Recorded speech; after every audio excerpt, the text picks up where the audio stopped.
a cool fall morning near the city of Bakersfield, California. A rather nostalgic-looking group of cars are making their way off Highway 99, the road connecting northern and southern California that is famous for its lack of scenery and high-speed travel. The cars are making their way to Famosa Drag Strip, a rather nondescript parcel of land in the middle of California's breadbasket. The noise these powerful cars can create will only be heard by a few interested spectators and the surrounding fruit and vegetable farmers. Unlike many of today's racetracks, Famoso is not in imminent danger of being replaced by a housing project. This will allow some 200 entrants to gather what might be the finest collection of muscle cars ever seen in one place. They will be here to show and go, and a lot more.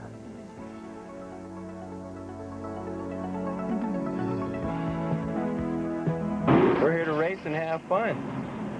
Brought my 87 Buick Grand National down here to put it up against the best of these cars.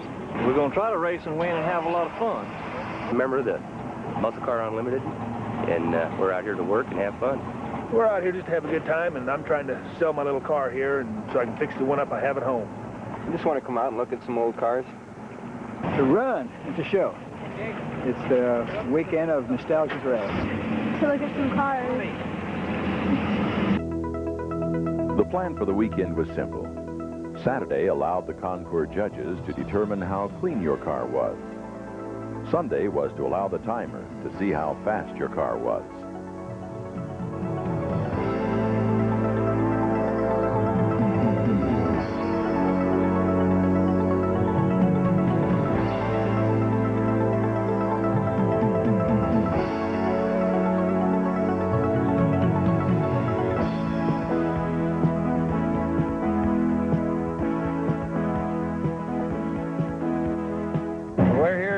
Show our cars. We're here to see all the muscle cars. That's the only kind of cars to own.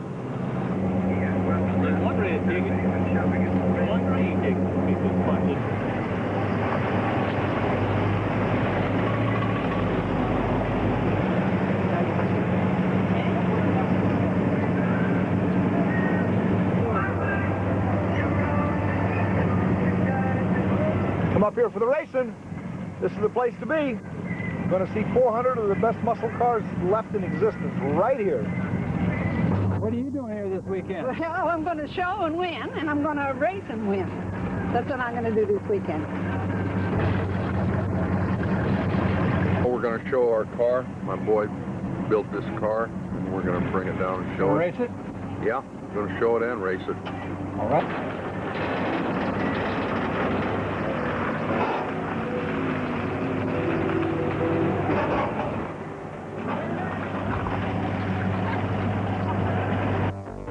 Lots of preparation is required to satisfy a concours judge.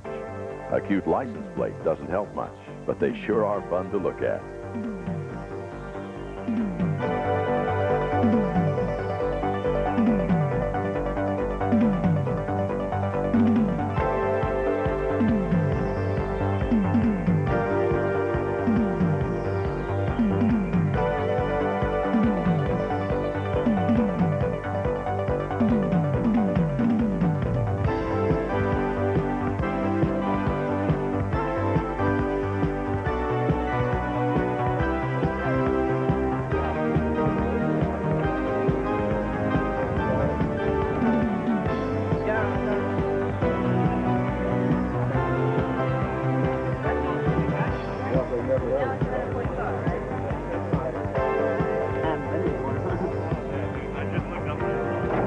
It's working very hard. Trying to get it clean. Had to drive about 500 miles down here to the show last night. So we got a lot of road and tar and bugs to get off this time.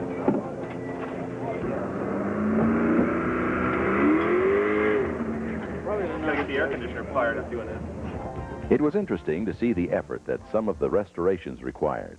All the blood, sweat, and tears would be judged in just a few short minutes by someone you never met.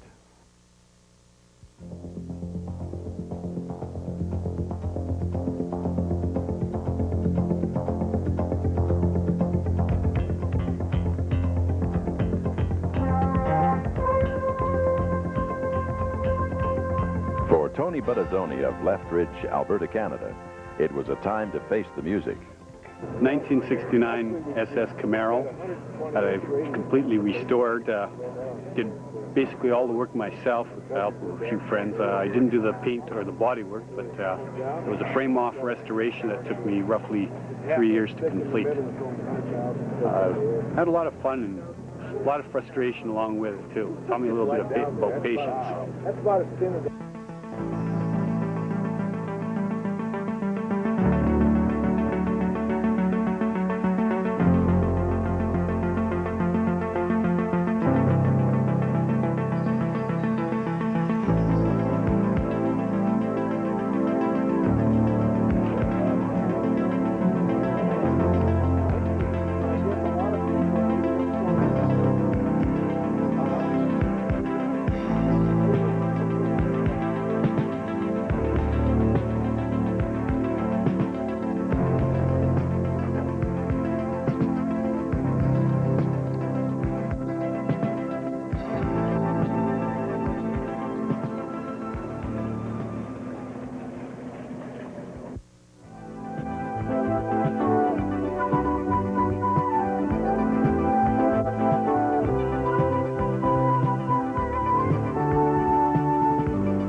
The arrival of a local Cobra drew a crowd. The fascination with Cobra continues to increase with their market value.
Name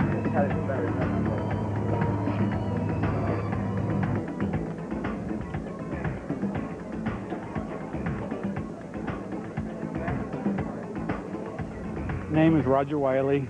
I'm from Port Orchard, Washington, which is a 1,200-mile trip just to come down here for the show.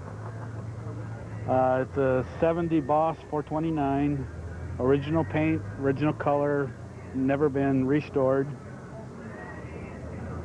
12 miles to the gallon if I don't drive it too fast.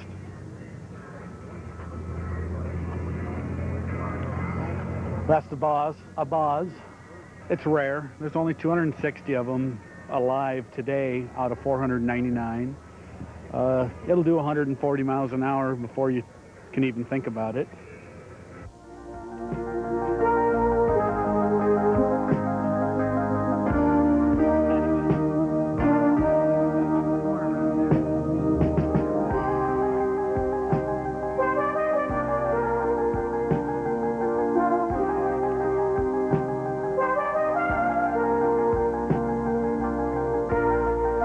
My name is Terry Olson. I'm from San Francisco and moved to Bakersfield 10 years ago. And for 2 years I've been looking for this car because in 1962 my wife and I had this when we were first married. It is a 1964 Galaxy Starliner with a 3-speed, 352 block, 2-door. This car was in production for 2 years only, 60 and 61. Special features about it that I like is the color red and the upholstery because it's the same that I had in 62. This type of nostalgia is the main reason for the sudden increase in the value of these cars. To find out more about the popularity of muscle cars, we talked to Paul Zazarin of Muscle Car Magazine. Muscle Car Review Magazine has co-sponsored 5 events across the country. This is the last one of the season. We have put together with Latham Hill and Fast Lane Promotion a show, swap meet, and racing, and it's all devoted to great American muscle cars of the 60s and early 70s. Back when I first started getting into muscle cars, which was in the mid-70s, I purchased, you could purchase a muscle car for $800 and it'd be in perfect shape. Now that those same type of cars are commanding much higher prices. And the resurgence of the popularity of muscle cars has just been nothing short of phenomenal in the last couple of years. There's more people getting into it all the time. Consequently, the values of the cars have gone up significantly to the point now where there's many people who, in the past, collected classics of the 30s and the 40s, have now switched their interest into the muscle cars of the 60s and 70s. I think it's really something with somebody like Boyd Coddington, who was made his name in street rods as restoring early 60s muscle cars and lightweight cars. And that tells you something. Everybody's moving in that direction.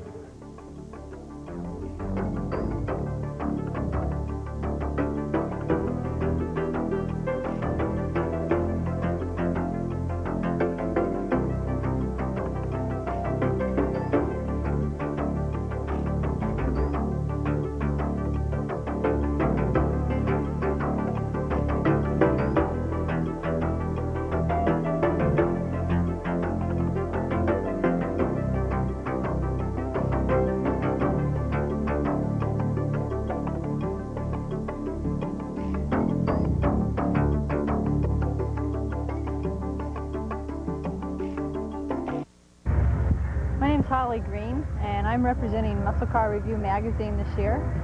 I'm real excited to be doing this. I'll be racing today, possibly tomorrow also. I'll be racing my 327-67 Corvette and a 340 Dodge Demon. I'm an actress. I work in television and movies. I've done some stage. It's not quite the same as racing a car, though. Racing cars gives you a high that acting could never match. And going down the track at 13.5 is a thrill that's unmatchable. I worked on the cars. I dropped a new engine into our Corvette this last year, so I do understand a little bit about cars. And I just enjoy this so much. It's so much fun. Let's turn the heat up a little higher and get down and dirty.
I'm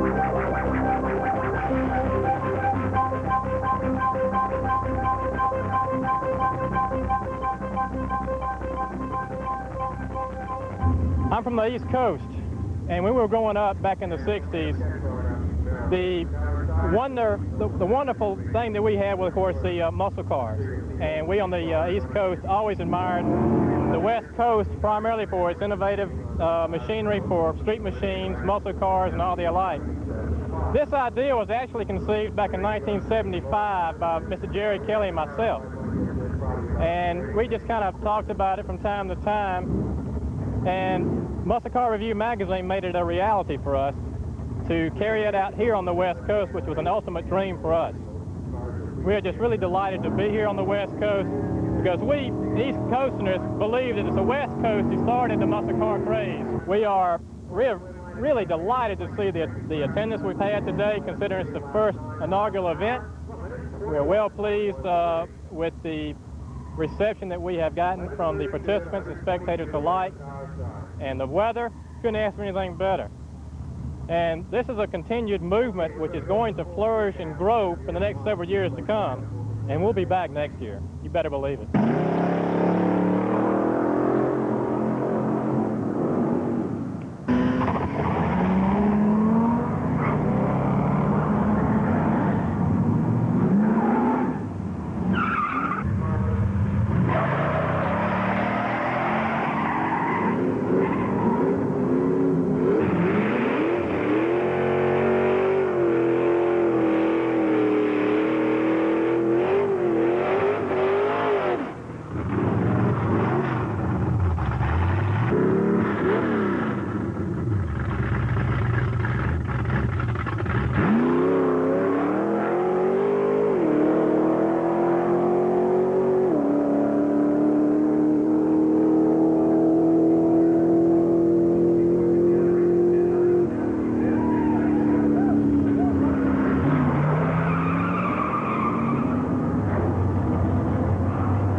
A slightly modified Corvette joins the Saturday's fun runs. The use of 2 Callaway turbos gives it some respectability.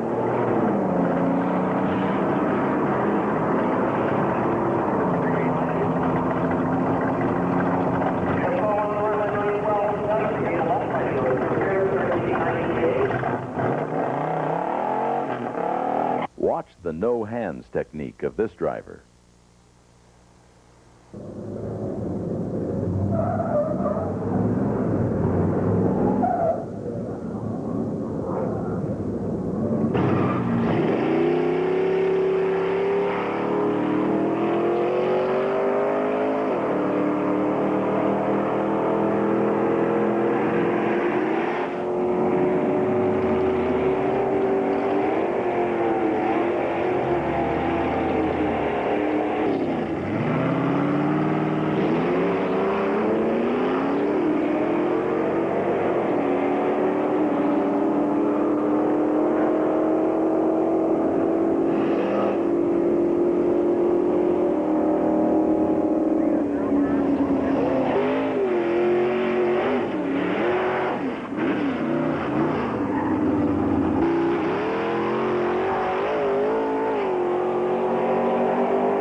up the boards, 9750, right lane 1450.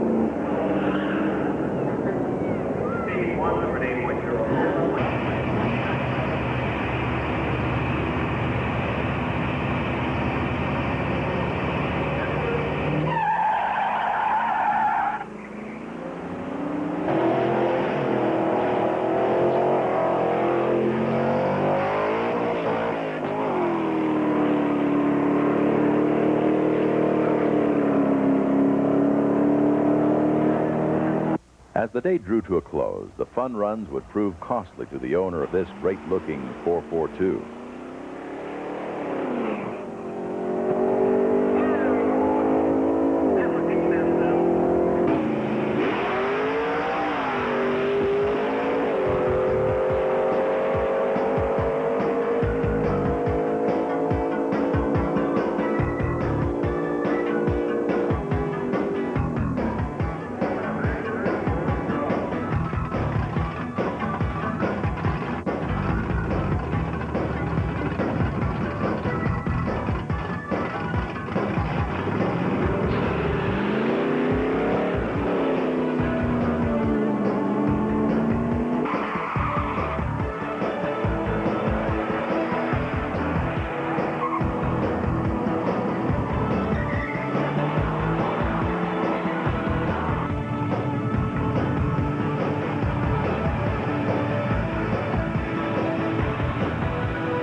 For me, he's the one that does all the work. You been out before? I never did. First time. Scared? No, my brother used to race.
As the final clash of the weekend came to a close, everyone knew they had witnessed something special at Muscle Car National.